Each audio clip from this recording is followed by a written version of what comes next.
You ever wake up thinking it's just going to be a normal day groceries, dinner plans, maybe some music in the car, and by sunset, you're sitting in a police interrogation room, wrist cuffed, accused of a crime you didn't even know happened? Yeah, that was me. And the wildest part? The people who put me there had no idea who I really was. It was a late August afternoon in Willow Creek Heights, one of those neighborhoods where the lawns are so perfect you'd think they come with a contract, and the streets are quiet enough that even the squirrels look bored. I was easing my deep blue Lexus ES down Maplewood Drive, the sun throwing gold on the windshield, a bag of fresh groceries in the back seat. I've been living there for just over 3 months, a retired Army intelligence officer finally enjoying the spoils of 2 decades of service deserts, safe houses, late-night debriefs, in places most Americans couldn't find on a map. I wore plain black polo, dark jeans, sneakers comfortable, nothing flashy. But in neighborhoods like this, sometimes your clothes don't matter, sometimes even your medals don't matter, because the first thing people see isn't your address, it's your skin. 3 blocks from home, I caught them in my Marora patrol car. They weren't in a hurry. No lights, no sirens, just there. Close enough to make a point. You know that feeling when your gut goes cold, but you're trying to keep it together? Yeah. I signaled every turn, kept it 5 under the limit, hands high on the wheel. Old habits from a lifetime of driving while black. When I pulled into my circular driveway, I thought maybe they'd keep going. They didn't. Red and blue lit up my mirror, washing my living room window in flashing light. I shut the engine, kept my hands where they could see. The older one, stocky, crew cut, face like he'd never smiled, in uniform wrapped on my window. "Where you coming from, buddy?" His tone made buddy sound like a threat. I kept my voice even. "My house. Just got back from groceries. ID's right here." I held it up. He didn't even look. "What business you got in Willow Creek?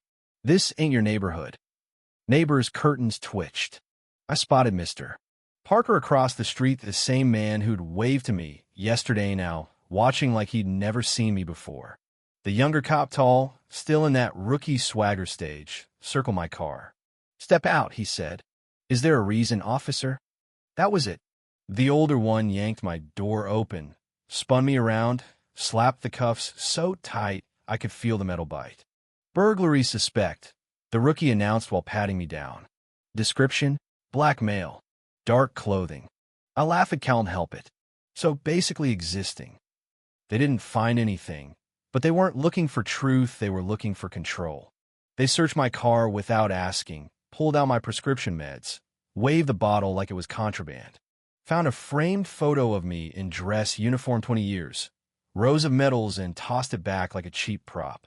15 minutes later, I was in the back of their car, groceries sweating in the trunk, ice cream dying a slow death in the Georgia heat. The station smelled like burnt coffee and tired air. They processed me like it was just another Tuesday: fingerprints, mugshot, my personal stuff in a plastic bin. They put me in an interrogation room. Bare table bolted down, metal chairs, no clock. But I've never needed a clock. 30 minutes later, Detective Elena Morales came in. Mid-40s, sharp eyes, the kind of woman who sees the gaps in a story before you finish telling it. She read from the report. "It says here you were confrontational with officers responding to a burglary call." "Confrontational?" I said. I was standing in my driveway, showing them my ID, telling them I live there. "If that's confrontational, we've got different dictionaries." She looked at me, looked back at the paper, then at me again. I could see her brain doing the math: wrong height, wrong build, but yes, same skin tone. She asked why I was so calm. I smiled. "Because the clock's ticking, detective. Here's the thing, that you thought they'd picked up some nobody with an attitude. They didn't know that for the last 6 months, I've been a consultant for the Federal Civil Rights Task Force, documenting patterns of racial profiling in departments just like theirs. Willow Creek PD had been on our radar for a while. When they cuffed me, I sent a coded message during my phone call, just a few words, enough to trigger a protocol my old Army buddies would recognize. And that's when we bring in the twist. 20 miles away, Special Agent Tara Whitfield, FBI, Civil Rights Division, got the ping. She saw my prints pop up in their system, labeled Code Obsidian.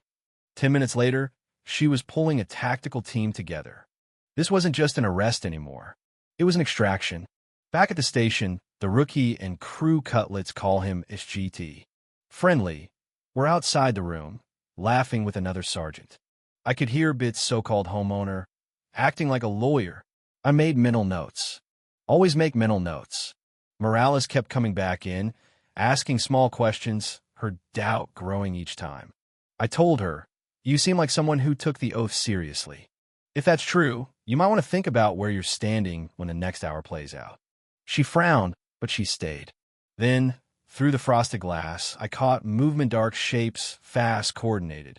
A second later, the door opened and in walked Whitfield, black windbreaker, badge high, 2 tactical agents behind her. "Uncuff him," she said. The room went quiet enough to hear my cuffs drop on the table. Whitfield didn't waste words. To the captain, "You're holding a federal asset in the middle of an active investigation. Everything from this moment is under federal jurisdiction." SGT. Friendly's jaw locked. Rookie looked like he'd swallowed a lemon. "Morales?" She stepped back. Whitfield laid out the fax me roll, my assignment, their department's record of complaints. She slid a folder across the table to the captain. Traffic stop data, stop and search rates by race, complaint logs. His face drained as he flipped through it. Within hours, the rookie and Friendly were on administrative leave. The sergeant who'd been covering their tracks? Demoted. The department? Under a federal consent decree. But here's the thing, it wasn't about payback. It was about what came next. 6 months later, I was back in that same building, but this time, standing at the front of a training room, talking to 30 officers about implicit bias. "It's not about being a bad person," I told them. "It's about being aware enough to see what's in your head before it controls your hands." The rookie, Brian, I'd learned, sat in the back, taking notes. After class, he came up. "I'm sorry," he said. "Not just for that day, but for not realizing what I was doing, to you and probably to others." I nodded. I'd heard worse and better apologies. Change isn't instant, it's a grind. And the neighborhood? Different too. People wave now. Even Mr. Parker from across the street came over one evening. "I saw what happened to you that day," he said. "I should have stepped outside. Recognition's the first step," I told him. One evening, I'm unloading groceries against same driveway, same car. A new patrol car rolls by, slows just a bit. 2 young officers inside. They nod. I nod back. Was it respect or just recognition? I still don't know.